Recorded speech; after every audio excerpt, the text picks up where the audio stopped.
Okay, as in go? Sorry, 1 second. Forktales, a podcast that feeds the food and beverage world. Oh, awesome.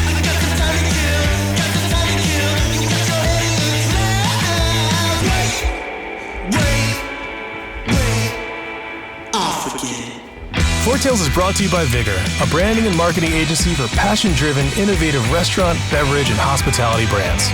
Learn more at vigorbranding.com. If you love what we're serving up, please give Forktales a 5-star review on your podcast service of choice. Think of it as a tip for good service.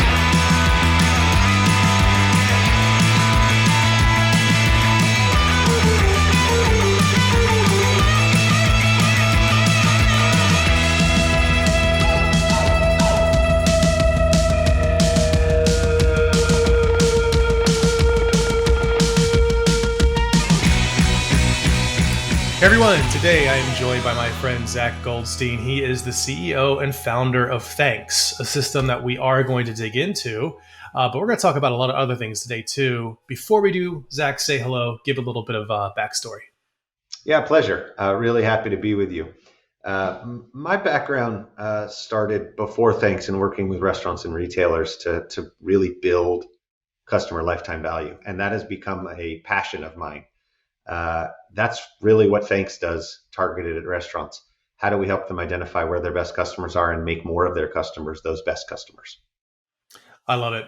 So a few years ago, you penned an article, and I think this is what really struck me and serves as a basis for the episode a little bit. But that article is called "The Four Horsemen of the Restaurant Apocalypse," which of course is very doom and gloom. It's very like, whoa, what does that mean? And I think the article centers on taking some lessons from the travel industry and the effect that online travel agencies, OTAs for short, had on evolving our experiences as travelers. One of those big influences that the OTAs had was, I think it shifted the industry into a pricing game. It made it a commodity essentially. So restaurant leaders now are talking about what you kind of referenced here, which is taking cues like dynamic pricing, for instance. How do you think dynamic pricing can actually benefit the industry? And how do we avoid a situation where it becomes price shopping solely? Yeah, and I'll take one quick step back, which is the reason we know what the answers are to this challenge is that we've seen it before in travel, as you said. And the playbook is pretty simple. You need to own the relationship with your customer, because if you sacrifice that to the third party, then you have no control over their lifetime value. And then you need to personalize the incentives for that customer to keep coming back to you, because you're actually not in a one-time battle for that customer. You're in a repeat battle for that customer, and you have to lock them in. As you think about the why do you need to own that customer? That's where there's an opportunity. When you have a direct relationship with the customer, there's a margin difference, which you can play with, which includes giving some of that margin back to the customer to lock them in. There's also the opportunity to create loyalty. And the things we know about loyalty is customers are more resilient to difficult experiences. They are more likely to refer friends. They are more likely to have higher visit frequency. All of this converts into higher lifetime value. And what that allows you to start doing are things like dynamic pricing, going back to your question, which is if you know when someone comes in, what they're buying, who they are, you can actually deliver an experience that sometimes will be more expensive for a customer, but with reason, and you can actually justify that, and other times will be a better deal for customers. Aligning your business realities to what you communicate to a customer is a huge opportunity in any business, and it's really difficult if all your customers are anonymous. Yeah, I love it. It's kind of like what Delta has done. So I'm a Delta nerd because I'm based in Atlanta. But I think given the opportunity to choose an airline, for instance, Delta would most likely be my choice again. They've made some fantastic moves with their partnership with American Express, which is, the business credit card to have. So there's always been that, or at least has been that for a while. But then they started launching other initiatives like a partnership with Lyft, Lyft, the ride sharing service, where for every mile I take with Lyft, I get a mile on Sky Miles, which in the grand scheme of things, it's not going to amount to something astronomical, but it's every little bit. And then I think in this past year, or I'm sorry, in 2022, now they connected with Starbucks, which, people say it's a coffee brand. I think it's a business brand. It's absolutely a business brand. So this makes so much sense. And I think there's a path for restaurants to take cues from Delta's lead as well, and owning the relationship, like you said, finding out new ways of benefiting the customers as well. And it does come down to that app experience as well, which obviously Thanx is in partially the app game. Obviously, it's loyalty and there's so much more, but when it really comes down to it, there's an app involved. How can brands leverage the power of, I'll use the O word, out of the box app experiences and make it as unique and powerful as like a Delta or a Starbucks app, because those are obviously very highly custom. They're not built on an out of the box platform. How can they get to that level? Yep. Well, first of all, we've been talking about the iteration of loyalty programs now for a couple of years. And we believe that we are entering, and Thanx is at the forefront of what we call Loyalty 3.0, which is no longer about just rote rewards programs and discounts, and more around personalization.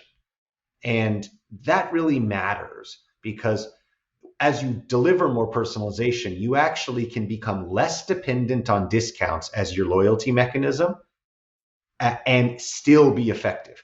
You actually mentioned Delta. One of the most important perks there is the chance that you'll get upgraded on a flight as a VIP member, which, by the way, cost them nothing. Those were unsold seats. Mm-hmm.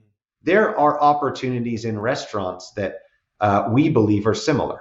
So we see some of our leading brands use hidden menus or secret menus as an incentive for loyalty.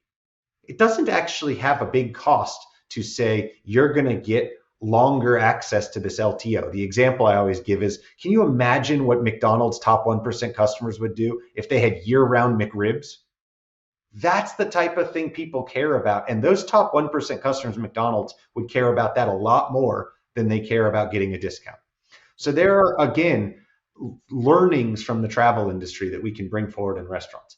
As you think about the app experience, we make apps for our customers. We have hundreds of them out there. And yet I'll be the first to say, I do not believe a loyalty program should be app dependent. That is a fallacy because most consumers are unlikely to download your app. And so your loyalty program needs to be able to, as a restaurant, to be embedded in your web ordering experience, to be able to be earned even if someone does not have their app directly on their phone. And one of the ways we do that at Thanx is we make it so that consumers can register a payment card and just by using that payment card automatically be recognized for their purchasing, not have to scan something or check in or do all these things. The app, however, I'm not willing to write it off. And the reason is because we see that users of a restaurant's app have much higher lifetime value. Now, there's a little bit of selection bias there. The people who are already spending the most money with you are more likely to download your app. But there's a reason to give those people additional touch points. And if they want to keep the app on their phone because that makes it easier for them to do one-click reordering, that's worth your investment to enable for a restaurant that's fighting for every dollar of lifetime value. Absolutely. Yeah. And it's funny because I think there's a lot of restaurants out there, restaurant leaders, not at the very top of the scale, but the SMBs out there that have been convinced successfully by folks in the loyalty game that the app is the answer. So it's refreshing to hear you say that it's actually not the answer. It is an answer to a bigger need. What was interesting to me is I got to spend some time with friends of mine, Sam and Jason over at Big Chicken. And they have worked on, I'm not in an NDA or anything. And I saw them talk about it in public. So I feel like I can say this, where Sam and Jason, so sorry if I wasn't supposed to. They tie their loyalty directly to the credit card transaction. So they know that, Zach is coming in and he's spending X, Y, and Z based on the credit card data that comes through that is inherently tied to Zach, which I found quite interesting because it doesn't require sign up at all. Now, I think what's really difficult for a lot of leaders to think about is you mentioned discounting isn't the only solution. You did also mention hidden menu and stuff, but what other perks have you seen that seem to get traction beyond the word free or the blank percent or dollar off offerings? Look, there's no doubt that the more of a discount you give, the more people you'll get in your loyalty program. That's correlated. However, there should be a doubt about does continuing to give those discounts, does that actually result in higher lifetime value? And that's not as clear because consumers respond to non-discount things quite effectively. Let's give you some examples. We have a restaurant who used to quarterly invite a focus group. They would pay a company to bring in a series of guests to try their next seasonal menu. That company is now actually inviting their VIP guests. So those VIP guests are coming in and they view it as a perk. And instead of having to pay a focus group to give you feedback, it's now a reward for your guests, something you're already doing. They saved money, they got more relevant feedback, and they drove actual repeat purchasing from those guests who feel rewarded. Isn't that actually the definition of a loyalty program at the end of the day? Not just buy X, get Y. We see brands that turn their VIPs into billboards by offering limited edition swag that you can only get one time as a VIP. And now that customer's walking around with that special edition hat and people are asking them about it. Think outside the traditional confines of a loyalty program, and you actually drive down what we call the effective discount rate. How much in discounts are you giving away for every dollar spent? And sometimes you can drive up the repeat purchasing rate at the same time. And when you decouple those, it's amazing what kind of benefits you can see for a restaurant. Yeah, I love the swag can actually be a bad word sometimes, but merchandise that is, I think, customer centric. So it's not just blasting your logo on a thing and then passing it out. Save those for the trade shows. God knows we need more of them. You couldn't see the eye roll if you're listening to this. There was a big eye roll. But, looking at brands that have become more than their food and become more lifestyle driven, I think that's really important. That's something that we preach here at Vigor is think beyond the hamburger, think beyond the taco. And of course, it's easy to grasp at Taco Bell and Dunkin' Donuts and Starbucks to bring them up again. They have become more than what they actually serve as far as food. And I think that's a really important layer to get to. But that doesn't mean that a mom and pop or a small SMB can't either. In fact, I think they have the better opportunity because they feel more connected with their people anyway.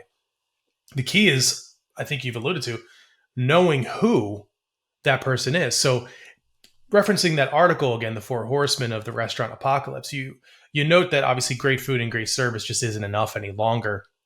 And that data, which you talked about a second ago as well, specifically the customer data. So what types of restaurants are you seeing that are doing the best job of harnessing their customer data? And are there any specific ones that you think may be lagging behind? Yeah. So I think we, as a result of that Four Horsemen thesis, I think we are actually seeing a future world of restaurants where every single restaurant needs to have a loyalty program, perhaps shy of that very high-end experiential white tablecloth restaurants. Or put different way from a technology standpoint, if you are always on reservations and wait list, you can probably get away without a loyalty program. But for everyone else, you're going to have one. And by the way, this is what we've seen in travel and hotels. There's not a hotel or an airline without a loyalty program. That's because data is king. At the end of the day, you have to have data. And there's no other way in a restaurant to capture that data, again, unless you have reservations and you're fully booked every single day, other than a loyalty program. what does that mean? It means that this next era has to mean that every loyalty program can't be exactly the same. Because if that's the case, it's no longer a benefit. And so you need to differentiate. The thing that ultimately will matter about the efficacy of a loyalty program will be what we call revenue capture rate. What percentage of your revenue is attributable to a known and reachable customer? So known, you have some measure of their identity. Reachable, you can talk to them on at least one channel: email, SMS, app. You got to be able to talk to that customer if you're going to expect to change their behavior when they're not in the four walls of your restaurant. And we see some of the best programs. Starbucks is at 55, 60% capture rate. But historically, especially with the legacy loyalty players in our space, it's been said, oh, well, you're good if you're at 15%. That's not true. That's just because of the limitations historically of loyalty programs. At 15%, you better have the world's best marketing if you're expecting it's going to change your top line. At 60%, you can have just slightly better than average marketing, and you're impacting a far larger number of people. And so that's actually the number one thing. How do I get people into my program, and how do I keep them coming back so that my capture rate is high? Our best customers are seeing upwards of 70% capture rate, and that gives them the ability to change behavior of more customers. The second thing you got to be looking at in the data is what is the repeat purchasing rate? And in particular, we look at two things. What is your third purchase conversion? There's a massive correlation between customers who make 3 purchases and ultimately those who have higher lifetime values. And what is your regular customer breakage? So that's customers who made multiple purchases in the previous 6 months. How many have stopped coming in at all in the next 6 months?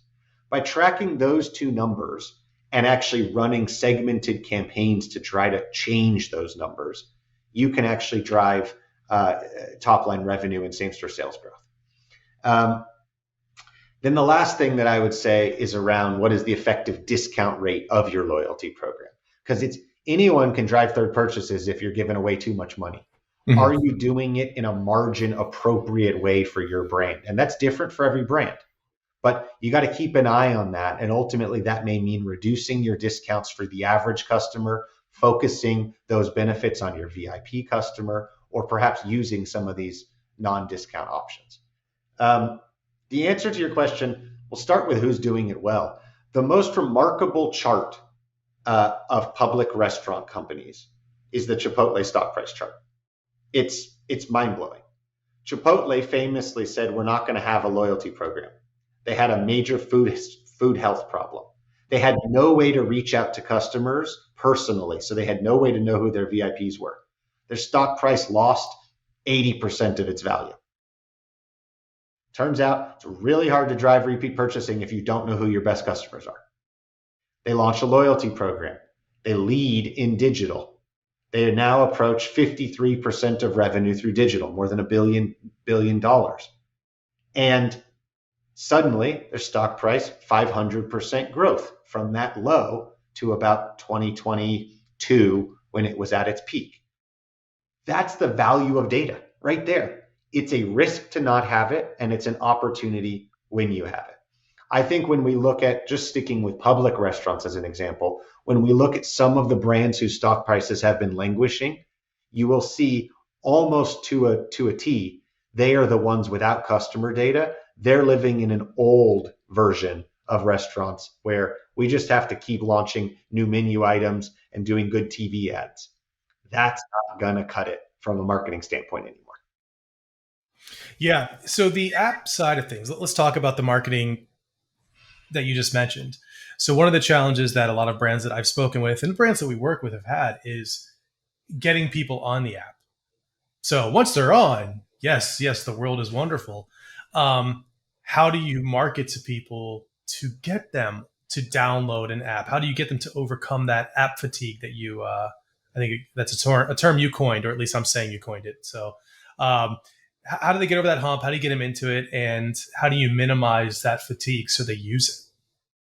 Yeah, I think one of the misconceptions is that your entry point into your loyalty program should be a big old billboard that says sign up for our loyalty program, or should be download our app as the first thing you do.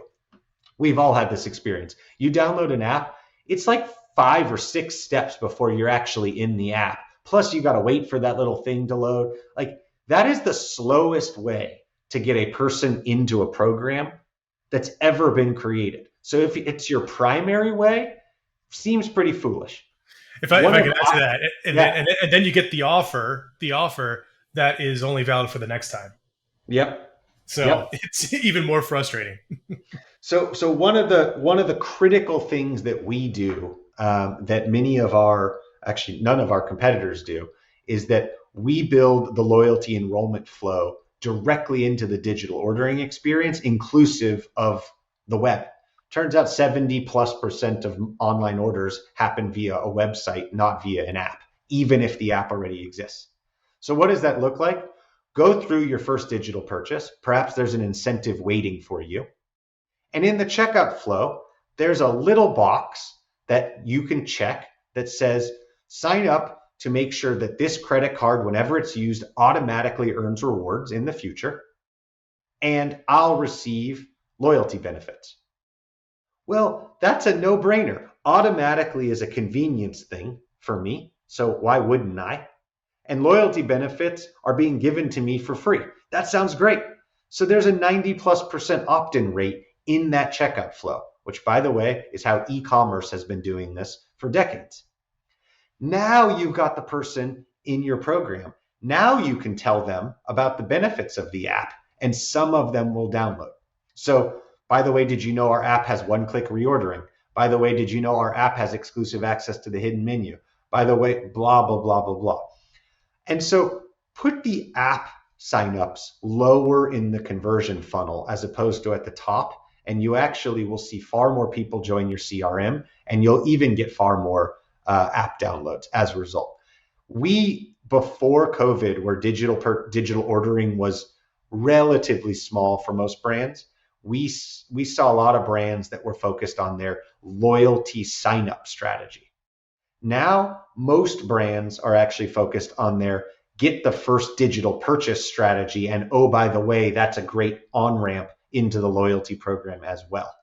And in fact, that's really smart, because one of the predictors of high lifetime value is customers who are multi-channel. They've made a digital order and an in-store order. In fact, the last thing I'll say there is we're seeing a pretty big trend right now of brands that are making their loyalty program.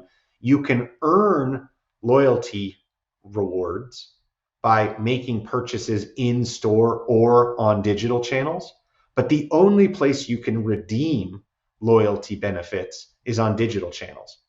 Two big opportunities. One, you eliminate all the operational burden in store of teaching your staff how to deal with the loyalty program.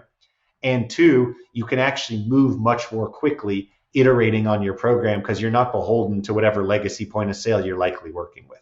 And so brands are leaning into this new digital era in a way that I think is actually really changing the restaurant industry for the better. Yeah, it's interesting that you mentioned the legacy POS. I mean, we are finally, I think for the better, but not without pain, in the world where convergence is happening right in front of our faces with restaurant technology. And one of the pain points is around the duality, I guess, of how far advanced the digital channels are and continue. So they seem to be just pulling ahead, even though they already were ahead. And then there's like these legacy systems that almost seem rooted, and their efforts to modernize are add-ons by acquisition or slow builds.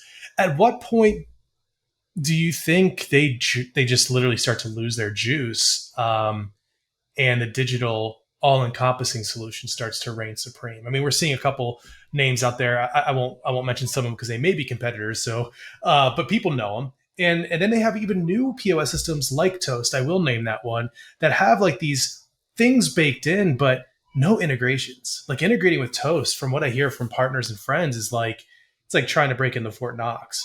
So it's almost the antithesis of what we would like to see, right? Which is more of an open door. Putting on your soothsayer hat, what do you think is coming when it comes to convergence? So the age old story in point of sale land is they all start more open and they eventually become more and more closed over time. And that has been a challenge historically for restaurants because that makes the ecosystem and makes best of breed technology really difficult.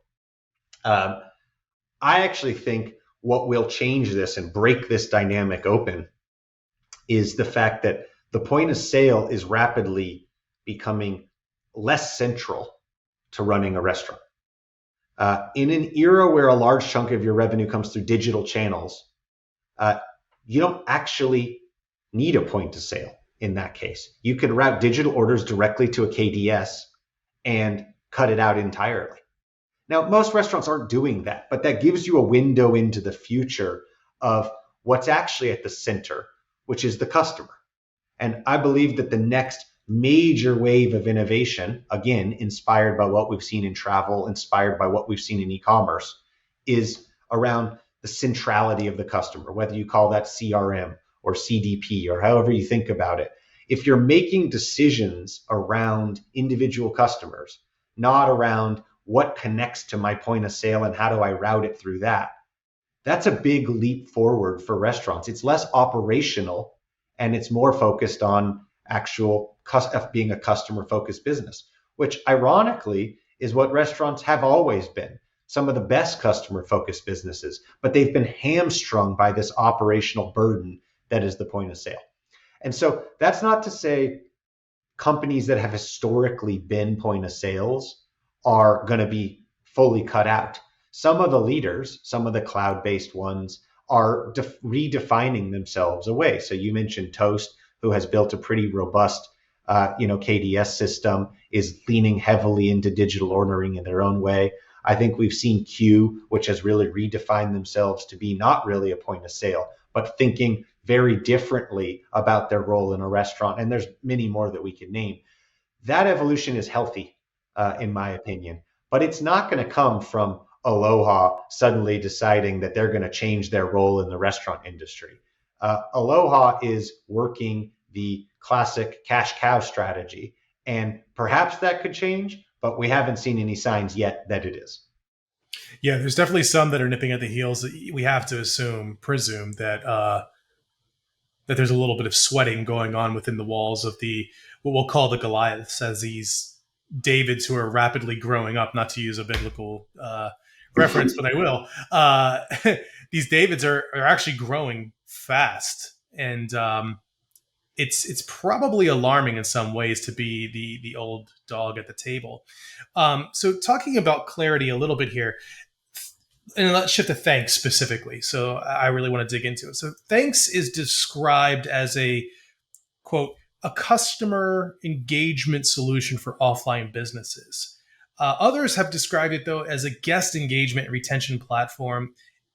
How do you describe it? As the CEO and founder, how do you describe it? And what does it truly do for restaurant brands and leaders? We make restaurants more money. At the end of the day, that has to be the goal of running your business. And it has been challenging. There aren't really good levers in the restaurant industry where you can pull them and immediately see, did that result in increasing my revenue? There are some. There are the age-old discount. Just I'm going to spam my list with 2 for 1 today. That works, but it has long-term costs. There is obviously the LTO with a generic, brand marketing play. That works, but it comes with the development challenge. And it, for every Popeye's chicken sandwich out there, there is an LTO that falls flat on its face. So it's hard. That's challenging. What a loyalty program and what a guest engagement platform really does is gives you the information to understand who those customers are and to measure whether you're driving incremental revenue from them. I think of it as guess better, take better educated guesses at what is going to move the needle for a certain profile of customer, and check faster. Did it actually change their behavior? And if so, can I do more of it? If no, can I iterate and try the next thing? And so an example of that built into our platform, we have the most sophisticated A/B testing infrastructure in the restaurant industry. You're able to run A, B, C, however many variations you want. You can include control groups. So if I'm targeting customers who have only purchased in store, and I'm trying to get them to make their first digital purchase because I know that that has a likelihood of increasing their lifetime value, I don't know what's actually going to do that. Is it a discount? Is it a secret menu? Is it just telling them, did you know we've got this really beautiful ordering experience? No clue. The restaurants get stuck on that no clue, and then they do nothing. The answer is test them all and double down on the thing that's working. And historically, that's been really hard to do. On Thanx, it's one click. We show you a chart that shows you how much incremental revenue you got from each of those campaigns, which makes it very clear to say, hey, this one works better than the rest. And then again, with one click, you automate that and turn it on for all your customers going forward. That's all part of, in my mind, the word loyalty. That's what it's all about, not about rote rewards. But often loyalty gets too narrowly described. And so that's really what guest engagement means. Talk to the right customer with the right message at the right time and measure your success in terms of revenue, not opens, clicks, vanity metrics that simply don't matter for your business. Yeah. It's breaking it down to the revenue brought in is so critically important. I will say that some of the vanity metrics do matter when you get into the upper echelon of leadership. And I think you know where I'm going with this, and that is awareness would be the first step towards planning for that purchase and then incremental revenue. And I think a lot of leaders at all different scales, they think marketing, or from what I've seen, believe marketing is a direct line. I've spent $1, I get 2 back. Why didn't that happen? You must be a failure. And that you could be a tech system, it could be a marketing system, it could be a literal human, things like that. But I think being smart about those vanity metrics starts to allow you to forecast what you just said, which is that final revenue point. That, like, I have seen the proverbial needle move, but not all vanity metric. I think some of those metrics are truly vanity, which is engagement levels when nothing else is going through the rest of that funnel. But I digress. So Thanx just launched some new capabilities in October. Can you tell us a little about those features and why people should be excited about them? Boy, I don't even remember what we launched in October, but I'll tell you about some of the stuff that we've done. And the reason is we just have a pace of innovation that I think is fairly unmatched in this category. And the reason is because our restaurants demand it. They need to constantly stay ahead. And as I said before, if every loyalty program is exactly the same, then no one wins. We need the word loyalty to mean 1,000 different things for 1,000 different brands. That is really what this Loyalty 3 evolution is. It's around reducing the dependency on discounts in a loyalty program. That doesn't mean eliminating them. There's a role for them, but reducing the dependency. It's around driving, making it easier to do personalization and segmentation, because we know that segmented marketing drives a 6 times higher return on investment than generic send to all marketing. And that ease of use piece matters. When you talk to restaurants, you hear regularly, no, we don't want to be reliant on discounts. And yes, we'd like to deliver personal message to our customers. And yet the vast majority, even when they have a tool that could technically do those things, the vast majority aren't doing it.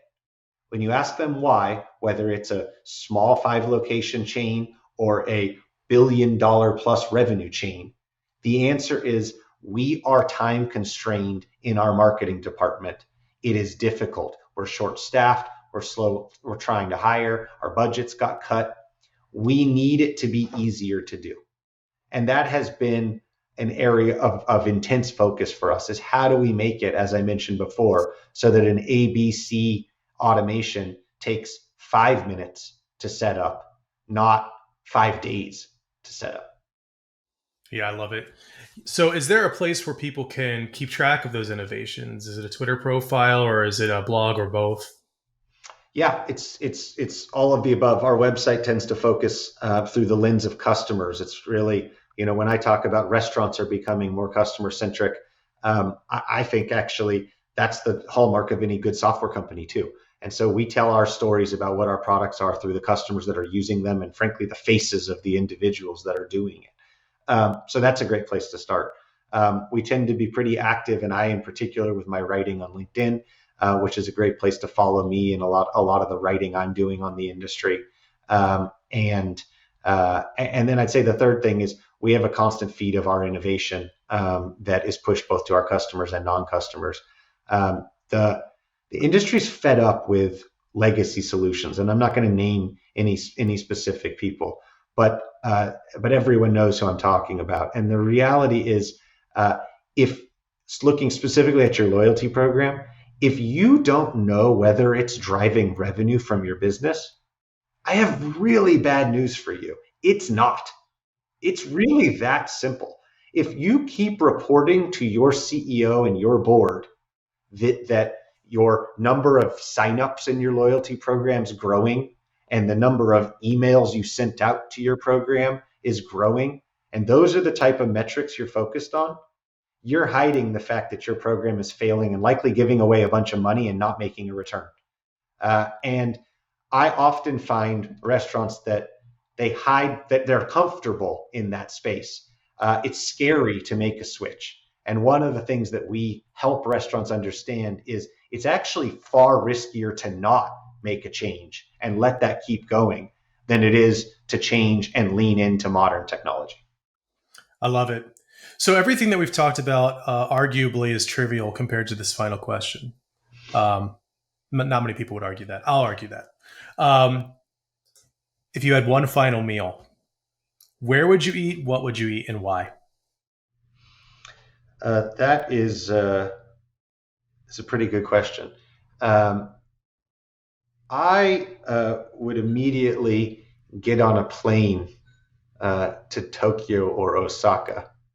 And I can tell you that because the last time I did that, I ate more food in succession than I've ever eaten in my life. As I jumped from a sushi restaurant to a ramen restaurant to a teppanyaki restaurant. I just think that the food culture in Japan is so phenomenal. And it really is a unique culture in each of those things. And I don't know where I'd specifically eat, but I'm pretty sure I would have multiple great meals in rapid succession if I did that. I love it. It sounds like the rule would have to be you have a time limit, right? That's right. I love it. Well, Zach, thank you for your candor and being so absolutely candid with the industry, the challenges, how to overcome them. And we will have some of the links to Zach on his LinkedIn as well, of course, thanks, so you can learn more. Thanks for being so wonderful with your time. I appreciate all the insights. Yeah, I enjoyed it. If you love what we've served up, please follow us at Vigor Branding on Instagram, LinkedIn, YouTube, and Medium. Forktales is produced by the team at Vigor. Audio and video post-productions provided by Zencaster. Music performed by Jet Trash and licensed through musicbed.com. Joseph handles his own hair, makeup, and stunts. Copyright 2003 to 2021, Vigor Graphic Design LLC, all rights reserved.